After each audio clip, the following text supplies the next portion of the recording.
In the early days of World War II, the skies over Europe were a slaughterhouse.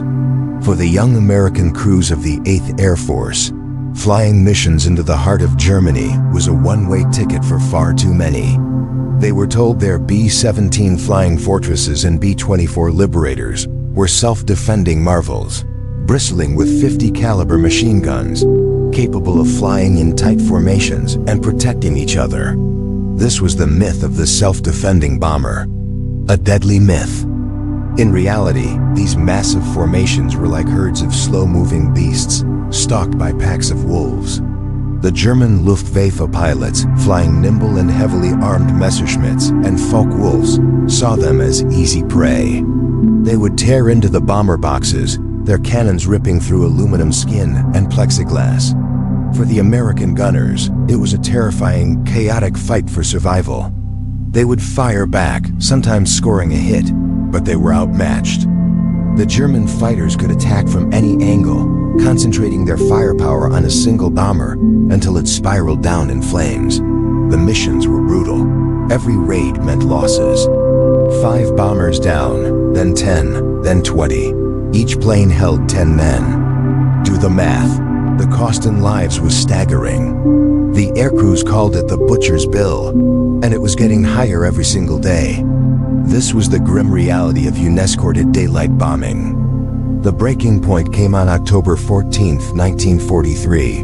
The mission was to strike the vital ball bearing, factories deep inside Germany, at a city called Schweinfurt. It was a critical target. Without ball bearings, the German war machine would grind to a halt. The 8th Air Force sent a massive armada of nearly 300 B-17s, but Schweinfurt was far beyond the range of their fighter escorts. The bombers would have to go in alone. It was a massacre. The Luftwaffe was waiting. Hundreds of German fighters swarmed the American formation in relentless waves. They attacked head-on, guns blazing, flying straight through the bomber boxes. They came from above, from below, from the rear.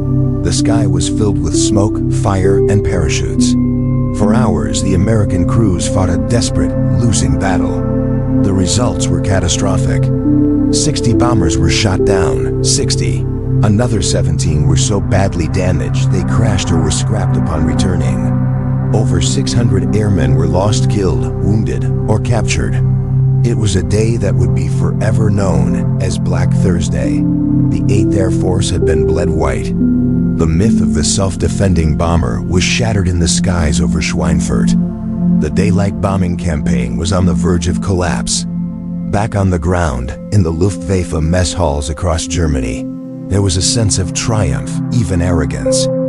The German fighter pilots, the Jagdflieger, were the heroes of the Reich. They had proven they could decimate the American bomber fleets.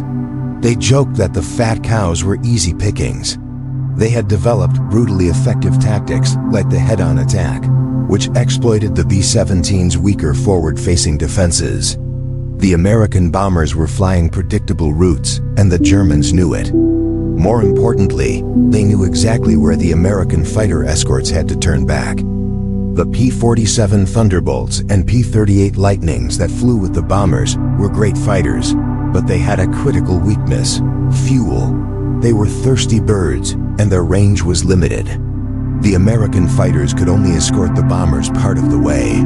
Once they reached their bingo fuel level, the point of no return, they had to peel off and head back to England, leaving the bombers completely vulnerable. The German pilots knew this. They would wait patiently, just outside the range of the American escorts. The moment the little friends turned for home, the wolves would descend on the flock. Germany's most elite fighter units, known as Jagdgruppen, were masters of this deadly game. Groups like the Abwehr Boys, led by aces, were stationed along the bomber routes. They were experienced, aggressive, and flew the best aircraft Germany had. Their job was simple: wait for the escorts to leave, then annihilate the bombers. They were devastatingly good at it. For the bomber crews, the moment their fighter escort waggled its wings and turned for home was the most terrifying part of the mission. They knew what was coming. For the Americans, the problem was clear.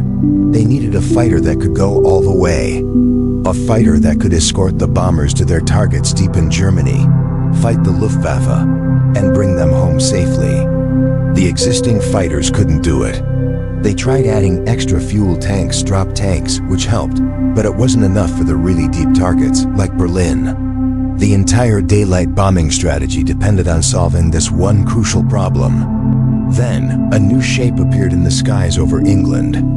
It was sleek, graceful, with a distinctive laminar flow wing and a powerful engine. It was called the P-51 Mustang. Initially, the Mustang was a good but not great fighter. It had a British Rolls-Royce Merlin engine married to an American airframe. But when engineers fitted it with extra internal fuel tanks and massive drop tanks under the wings, everything changed. Suddenly, the Americans had a fighter that could fly for over 2,000 miles. It had the legs to go all the way to Berlin and back. It was faster than the German fighters at high altitude, more maneuverable, and it carried 650 caliber machine guns, enough firepower to tear a Messerschmitt apart. The Mustang was the long-range escort fighter they had been dreaming of. It was the game changer. The first time the P-51s escorted the bombers all the way to Berlin was in March 1944. The German pilots couldn't believe their eyes. They had gathered, as usual, waiting for the American P-47s to turn back. But this time, they didn't. Instead, these new silver fighters kept coming. They stayed with the bombers, circling above them, daring the Luftwaffe to attack. The laughter in the German mess halls stopped. The arrogance vanished, replaced by shock and then fear. The hunters had become the hunted. The Mustangs didn't just defend the bombers. They went on the offensive. They would dive on the German airfields, strafing planes on the ground. They would chase the German fighters relentlessly, breaking up their formations before they could even get close to the bombers. For the Luftwaffe, it was a disaster. The P-51 pilots were aggressive and well-trained.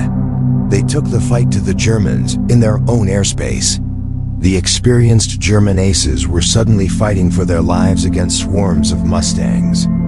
And for every ace they shot down, America seemed to have 10 more young, eager pilots to take his place. The Luftwaffe's losses mounted at an unsustainable rate. They were losing their best pilots, the core of their fighter force. The effect on the bomber crews was immediate and profound. The sight of those little friends, the Mustangs, sticking with them all the way to the target and back, was the greatest morale booster imaginable. Bomber losses plummeted. The butcher's bill was finally being paid by the other side. The air war over Europe had been completely transformed. The P-51 Mustang didn't just save the daylight bombing campaign. It broke the back of the Luftwaffe. It cleared the skies over Germany, ensuring Allied air supremacy for the D-Day landings and the final push to victory. The era of the Unescorted bomber was over, thanks to the arrival of the Cadillac of the skies, the Merlin miracle, engineering the ultimate fighter. But the P-51 we know and love, the Cadillac of the skies, didn't start out as a world beater. In fact, its early life was rather disappointing. The original Mustang, the P-51A, was designed and built by North American Aviation in an astonishingly short time. The airframe itself was a masterpiece of design. It was sleek, fast, and handled beautifully. But it had a critical weakness, its engine. The P-51A was powered by an American-made Allison V1710 engine. Now the Allison was a decent engine, reliable and powerful at low to medium altitudes. It powered other successful fighters like the P-40 Warhawk. The problem was its performance fell off a cliff at high altitudes. Above 15,000 feet, where the bombers flew and where the air was thin, the Allison engine simply couldn't breathe. It starved for air, and its power dropped dramatically. This meant the early Mustangs were great for ground attack or low-level reconnaissance, but as high-altitude bomber escorts, they were useless. They couldn't climb fast enough or fly high enough to effectively challenge the German fighters waiting in the stratosphere. So here was this brilliant airframe, a potential game-changer, held back by a weak heart. It was a racehorse shackled to a plow. The pilots knew it, The strategists knew it, and the British, who had originally commissioned the plane, knew they had to find a solution, and fast. The British had a potential fix in mind, and it was a bold one. They looked at the struggling Mustang airframe, and then at their own stable of world-class aircraft engines. Their crown jewel was the Rolls-Royce Merlin. This was the legendary engine that powered the Spitfire and the Hurricane, the heroes of the Battle of Britain. The Merlin was a liquid-cooled V12, just like the Allison, but with one crucial difference: a revolutionary two-stage, two-speed supercharger. Think of a supercharger as a fan that forces more air into the engine, allowing it to burn more fuel and generate more power, especially at high altitudes where the air is thin. The Merlin's sophisticated supercharger was like giving the engine an advanced set of lungs. It could adjust itself for optimal performance at different altitudes, maintaining its power deep into the thin, cold air above 20,000 feet. The idea was simple, yet audacious. What if they took the American airframe and performed an engine transplant? What if they married the North American Mustang with the Rolls-Royce Merlin? It was a transatlantic marriage of engineering brilliance. A Rolls-Royce test pilot who flew the Allison-powered Mustang famously said it was a great plane, but it needed a better engine. He suggested the Merlin, and the rest, as they say, is history. The British unofficially fitted a few Mustangs with Merlin engines, and the results were nothing short of miraculous. The plane's performance at high altitude was transformed. The Merlin miracle was born. Once the Americans saw the stunning performance of the Merlin-powered Mustang, they moved quickly. The Packard Motor Car Company in the United States was already building Merlin engines under license for the British. Now they would build them for America's new superfighter. The newly designated P-51B and P-51C models, equipped with the Packard Merlin engine, started rolling off the assembly lines. The plane was a revelation. It was faster, it could climb higher, and it could outmaneuver almost anything the Luftwaffe could throw at it. The problem of a weak heart was solved. But another critical challenge remained: range. Even with this incredible new performance, the Mustang still couldn't fly from its bases in England all the way to Berlin and back. It could go further than a Spitfire or a P-47, but it wasn't enough. The bombers were still vulnerable on the deepest, most critical parts of their missions. The solution came in the form of a simple, yet ingenious, piece of technology: the drop tank. These were external fuel tanks, streamlined to minimize drag, that could be attached under the wings. The pilot would use the fuel from the drop tanks first. Once they were empty, he could simply jettison them, reducing the plane's weight and drag, and instantly turning it back into a nimble, clean-lined fighter. With two large drop tanks, the P-51's range was dramatically extended. Suddenly, Berlin was within reach. The German pilots who had grown accustomed to seeing American fighters turn for home would soon get the shock of their lives. They would look up and see Mustangs, not just over the coast of France, but over the heart of the Third Reich itself. The Merlin engine and the drop tanks were game changers, but they weren't the only things that made the P-51 so special. The aircraft was a masterpiece of aerodynamic design from nose to tail. One of its most revolutionary features was its wing. The Mustang was one of the first production aircraft to use a laminar flow airfoil. Now that sounds complicated, but the concept is fairly simple. On a conventional wing, the air flowing over the top surface becomes turbulent fairly quickly. This turbulence creates drag, which slows the airplane down.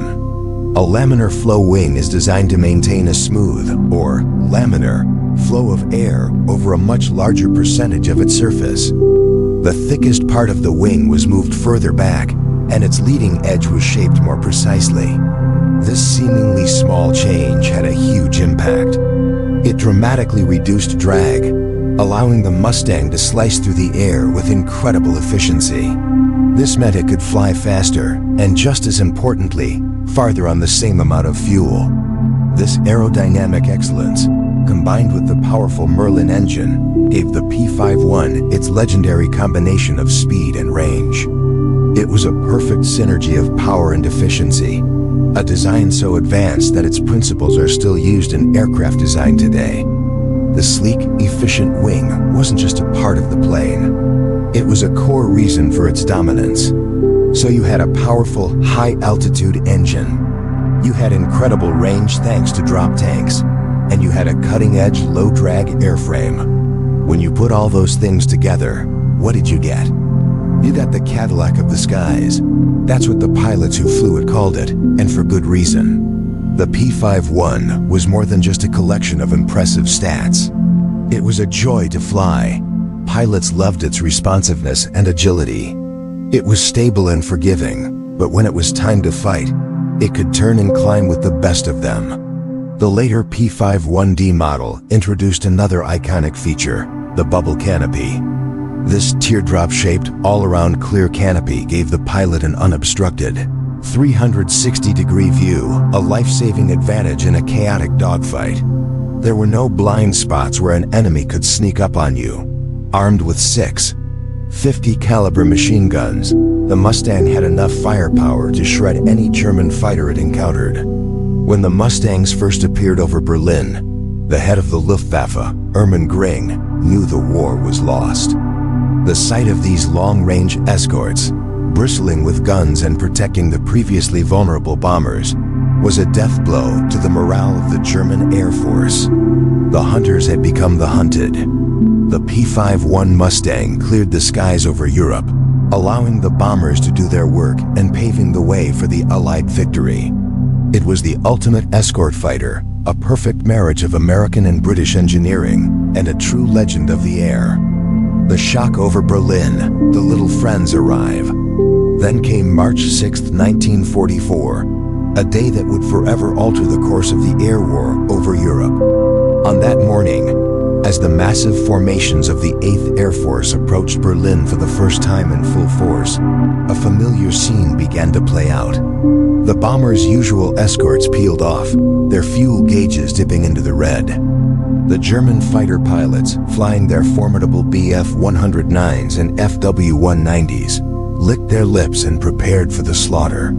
They climbed, positioning themselves for their devastating head-on attacks. But this time, something was different. Something was utterly, shockingly wrong. As the German pilots closed in, the radio chatter, once full of confident laughter and taunts, suddenly erupted into a cacophony of confusion and alarm.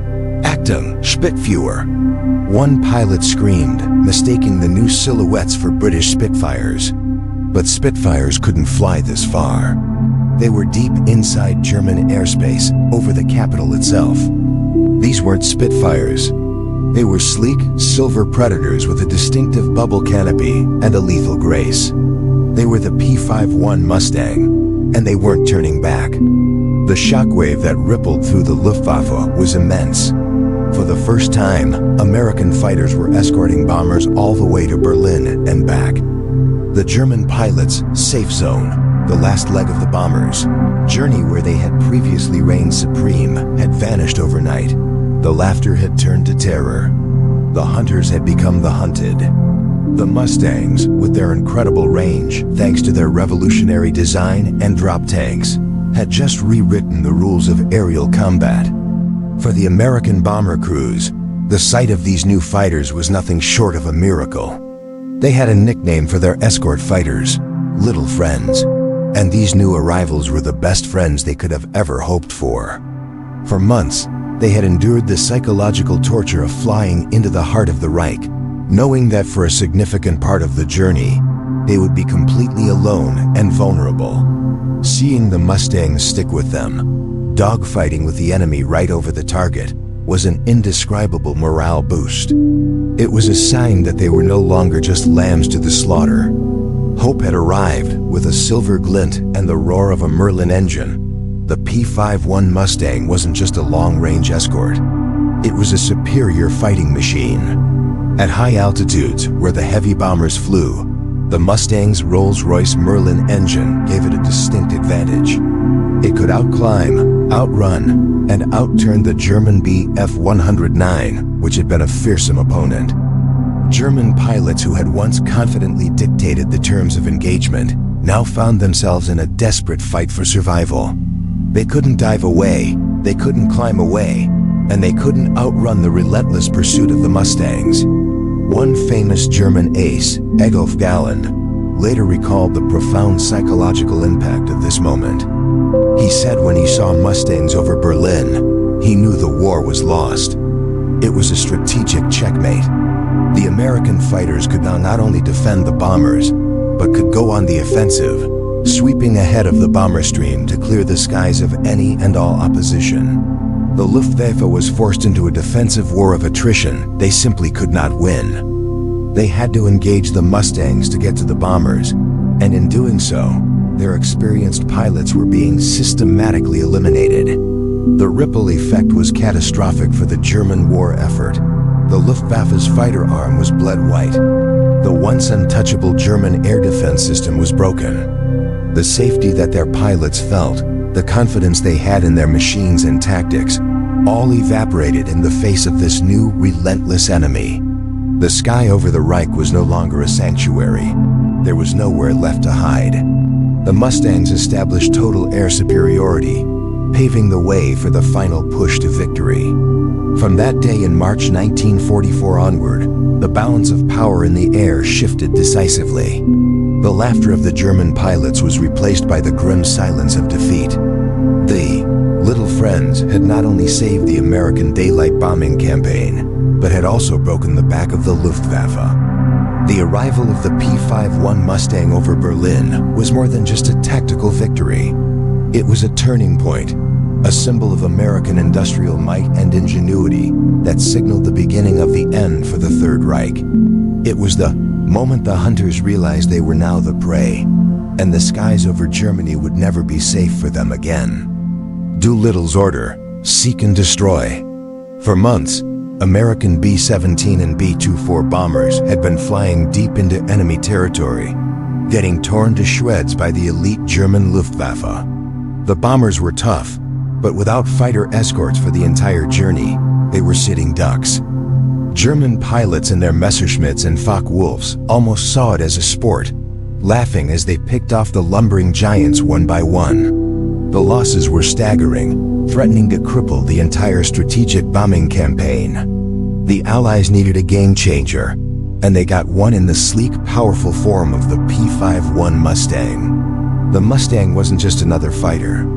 With its incredible range, it could stick with the bombers all the way to Berlin and back. This alone was a revolution. But then, a legendary figure, General Jimmy Doolittle, issued a command that would change everything. Doolittle, famous for his daring raid on Tokyo, took command of the 8th Air Force and unleashed his pilots with a simple, brutal order: seek and destroy. This wasn't just about protecting the bombers anymore. This was about hunting the hunters. For the first time, American fighter pilots were ordered to break formation, to leave the bombers behind and aggressively pursue the Luftwaffe wherever they could be found. Imagine the shock for a German pilot used to having the upper hand, suddenly finding a swarm of Mustangs diving on him, not just near the bombers, but miles away, relentlessly chasing him down. The American pilots, flying the best piston-engine fighter of the war, embraced this new freedom with a vengeance. They were young, they were aggressive, and they had a score to settle. They chased the Luftwaffe fighters through the clouds, through flak-filled skies, and all the way back to their own front door. And that's where the next, even more audacious phase of the plan began: attacking the German airfields.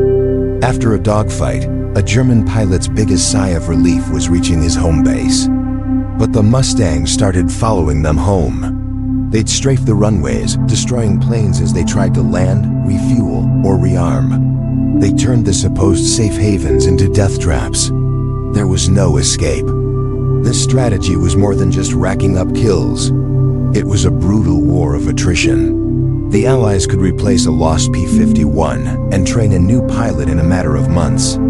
Germany, however, was running out of everything. Most importantly, they were running out of experienced pilots.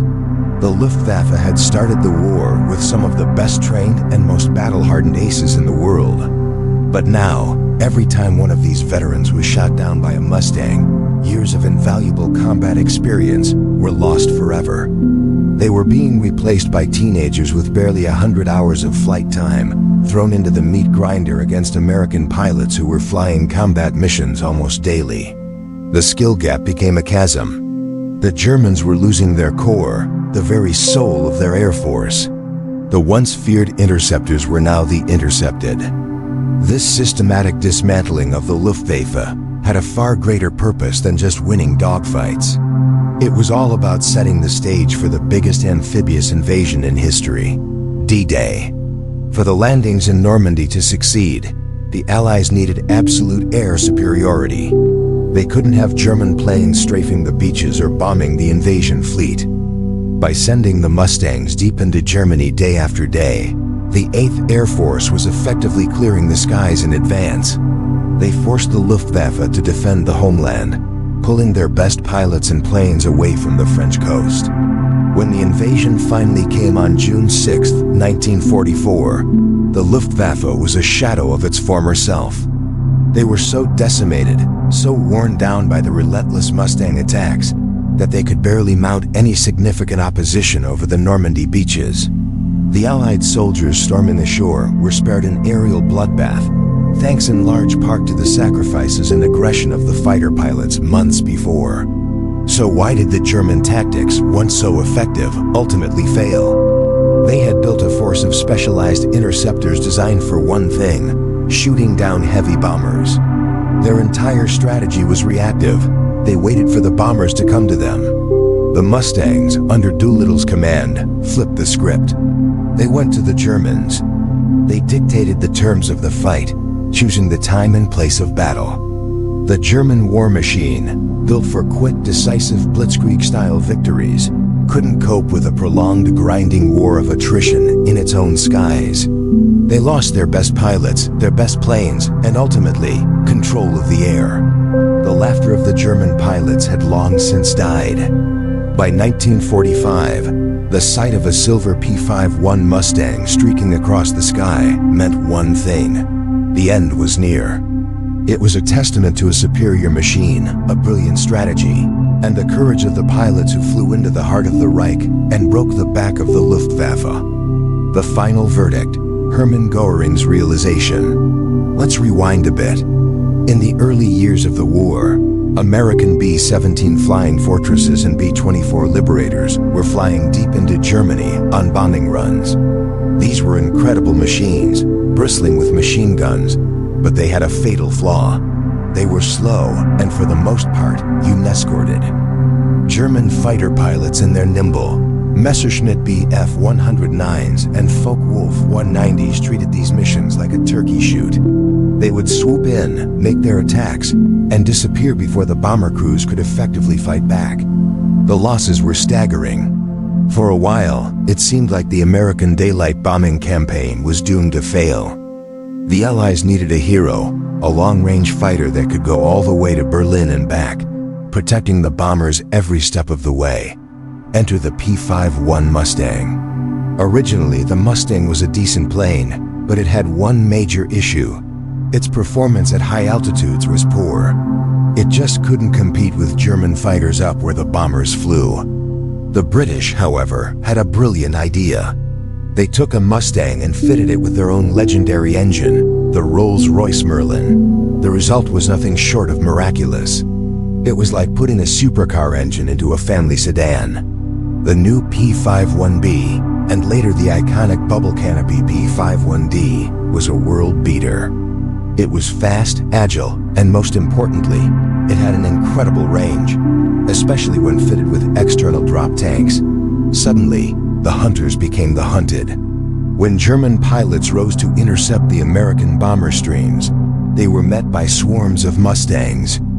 The sight of these silver fighters diving out of the sun over the heart of the Third Reich was a profound psychological blow.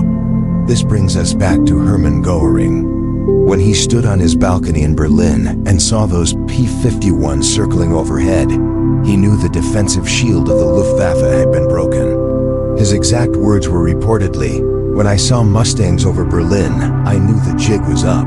The bombers could now strike anywhere, anytime with a powerful escort to protect them. But how did the Mustang stack up against Germany's own superweapon, the Messerschmitt Me-262? The Me-262 was the world's first operational jet fighter, and it was a technological marvel. It was over 100 miles per hour faster than the Mustang and armed with powerful cannons. In a straight fight, a Mustang pilot had to be incredibly skilled and a little lucky to survive an encounter with an Me-262. The German jet could simply use its speed to dictate the terms of the engagement, making a high-speed pass and climbing away before the Mustang could react. However, the Mustang had its own advantages. It was far more maneuverable at lower speeds. More importantly, there were thousands of them. The Me-262 was a complex, expensive machine that was plagued by unreliable engines and fuel shortages. The Germans were never able to produce them in the numbers needed to make a strategic difference. American pilots developed tactics to counter the jets, often catching them during their vulnerable takeoff and landing phases. While the Me-262 was a glimpse into the future of air combat, the P-51 was the master of the present.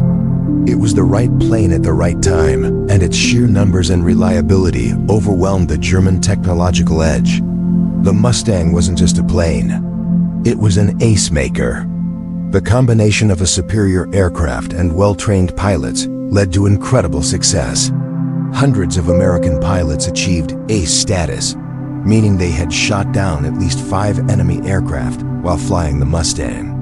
Pilots like Don Blakesley, George Preddy, and John C. Meyer became legends, racking up dozens of victories and clearing the skies of German fighters. In total, P-51 pilots were credited with shooting down nearly 5,000 enemy aircraft in Europe, more than any other Allied fighter. They systematically dismantled the Luftwaffe, plane by plane, pilot by pilot, allowing the Allied bombing campaign to proceed with devastating effectiveness. This directly crippled Germany's war industry, choked its fuel supplies, and paved the way for the D-Day invasion. Without control of the air, a land invasion of Europe would have been impossible. The Mustang secured that control. And the Mustang's impact wasn't limited to Europe. As the war in the Pacific entered its final brutal stages, the Mustang was called upon once again. The new B-29 Superfortress bombers were beginning their campaign against the Japanese home islands, flying from bases in the Marianas. These were incredibly long-range missions, and just like in Europe, they needed protection. The answer was the P-51 Mustang, modified for even greater range. These were known as Very Long Range or VLR Mustangs. Flying from the captured island of Iwo Jima, these Mustangs could escort the B-29s all the way to Tokyo and back. The battle for Iwo Jima was one of the bloodiest of the war, but its strategic value was immense, precisely because it provided a base for these escort fighters. Just as they had over Berlin, the Mustangs over Tokyo neutralized the threat from Japanese fighters. They allowed the B-29s to fly their missions with far fewer losses, accelerating the end of the war in the Pacific.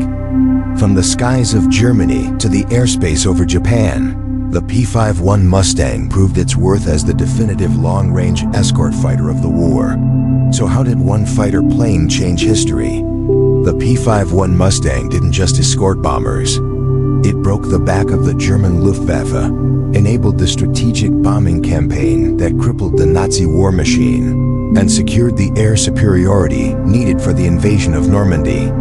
It then repeated this performance halfway across the world, protecting the B-29s that brought the war in the Pacific to a close. It was a perfect storm of American industrial might, British engine genius, and the courage of the pilots who flew it. It stands as a testament to how the right piece of technology at the right moment can fundamentally alter the course of human events. It wasn't just a great fighter plane. It was the fighter plane that won the war in the air.